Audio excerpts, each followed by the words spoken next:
Hai guys, jumpa lagi. Kali ini kita akan membahas integrasi Malaysia dan nasib bahasa Melayu di sana. Proses pembentukan negara Indonesia dan Malaysia sungguh berbeda. Bangsa dan bahasa Indonesia dibentuk lewat perjuangan. Prinsip negaranya pun berbeda. Begitu pula proses perpaduan bangsa di Indonesia dan Malaysia juga berbeda, maka hasilnya juga berbeda. Bangsa Indonesia dan manusia Indonesia nyata ada. Bahasa Indonesia pun berjaya. Adapun bahasa Melayu Malaysia gagal. Ada video menarik mengenai hal ini. Yuk kita simak ya. Ya, setelah kita menubuhkan negara kan, 67 tahun saya kira, malang sekalilah kita masih mendapati ramai warga negara yang tidak boleh berbahasa negara dengan baik. Jadi ini sesuatu yang tidak berlaku di tempat-tempat lain, kan, iaitu warga negara tidak mengetahui bahasa negara.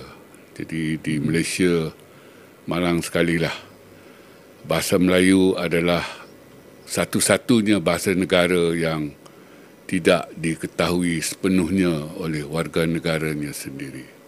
Ya, sudah 67 tahun kita merdeka. Sepatutnya perkara ini tidak berlaku lah. Perkara ini barangkali boleh kita terima kalau baru 6-7 tahun merdeka. Kan. Sekarang sudah 67 tahun kita merdeka. Kita masih menghadapi masalah ini. Jadi kita dari satu segi kan, kita gagal dalam proses pembentukan negara bangsa. Maknanya untuk melahirkan, menghasilkan manusia Malaysia kan, dari aspek kebahasaan ini nampak sangat kita gagal kalau kita bandingkan dengan negara-negara jiran. Jadi saya kira sikap ini perlu kita perbaikilah. Kalau kefasihan itu kita lihat dalam kalangan warga negara bukan Melayu kan, khususnya Cina itu. Jadi sekolah vernacular itu adalah antara faktor besar lah. Mengapa masyarakat Cina, Malaysia ataupun warga negara Malaysia yang berketurunan Cina itu tidak fasih. Dan kita harus tahu 95% anak Cina pada hari ini ke sekolah Cina. Jadi sekitar 5% sahaja yang tidak ke sekolah Cina. Dan anak-anak Cina yang belajar di sekolah Cina ni rata-ratanya kecuali yang pintar lah, yang sederhana pintar, yang tak pintar langsung itu, mereka hanya menguasai bahasa Cina saja, walaupun diajar bahasa Inggeris dan juga bahasa Melayu. Jadi rata-rata mereka mengetahui dan fasih dalam bahasa Cina saja. Kalau kita lihat dalam kalangan orang Melayu sendiri pun, ya mereka fasih sebab itu bahasa ibunda mereka kan. Tetapi dalam peperiksaan kalau kita lihat, mereka kadang-kadang tidak pun berjaya memperoleh grade yang bagus kan. Mereka boleh bertutur. Ya, apabila kita kaji dalam peperiksaan itu, mereka menjawab soalan dengan menggunakan bahasa Melayu kolokial, bahasa Melayu percakapan seharian, bahasa Melayu basahan, bahasa Melayu yang tak formal lah. Sedangkan yang diperlukan dalam jawapan peperiksaan itu ialah bahasa Melayu formal. Dengan di situ dah boleh ke kita sebenarnya mengukur tahap bahasa Melayu itu mengikut keputusan peperiksaan, Prof? Saya kira ya dan tidak lah. Ya sebab itu keputusannya kan. Dan keputusan itu yang rasminya kita dapat lihat pada slip peperiksaan kan, anak-anak Cina mendapat grade A dan sebagainya. Dan tidak kerana walaupun grade A tetapi mereka tak boleh bertutur dengan baik kan.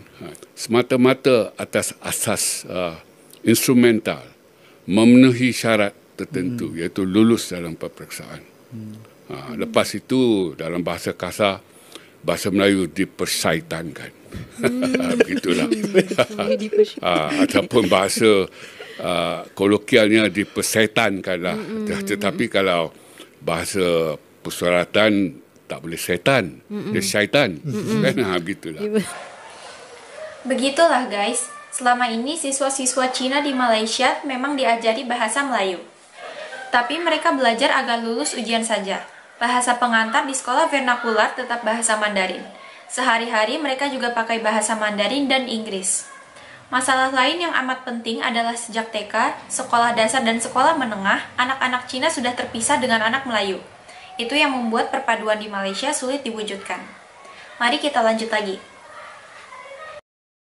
Kenapa kita tak boleh jadi macam Indonesia? Yang semua orang berbahasa Indonesia kan? Kenapa kita tak boleh jadi macam tu, Prof?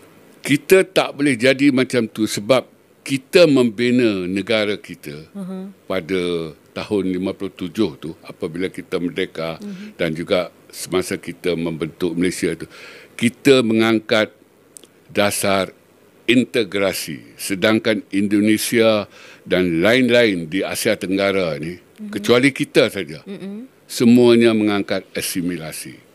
Jadi dasarnya tak sama. Kalau asimilasi, maknanya mereka yang bukan asal, sebagai contoh orang Cina, tidak dibenarkan untuk terus hidup sebagai bukan asal. Kita dapat lihat di Indonesia kan, orang-orang Cina di sana, Cina itu kasar, jadi mereka ganti dengan istilah Tionghoa. Orang-orang Tionghoa di Indonesia memang fasih berbahasa Indonesia. Betul. Sebab dasar negaranya begitu, asimilasi. Kita memilih integrasi, iaitu kita membenarkan yang bukan asal ini untuk terus hidup sebagai bukan asal, walaupun dalam kehidupan nasional. Seperti orang Cina, mereka ada sekolah.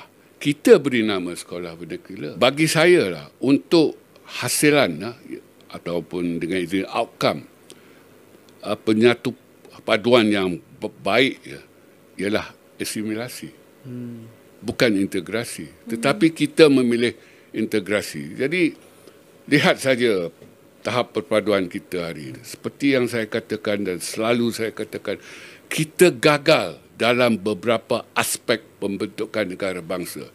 Kita nak bentuk manusia Malaysia tu, gagal kita. Di Indonesia, tengok manusia Indonesia tu, yang bukan asal itu Cina, pakai nama Indonesia. Ya, maknanya polarisasi kaum berlaku pada usia yang cukup muda, tadika di sekolah rendah. Dan apabila kita nak mencantumkan mereka itu di sekolah menengah, dah tak menjadi dah wujud polarisasi kaum, bermula di sekolah, terus di IPTA, IPTS, dan mantap di tempat kerja. Jadi iyalah, saya pun tak tahu nak kata apalah. Negara kita ni boleh ke arah sekolah satu aliran ini. Tak boleh. Sebab setiap kali kita angkat gagasan sekolah satu aliran, khususnya saya angkat, berbagai serangan daripada orang Cina, orang bukan Melayu terhadap saya.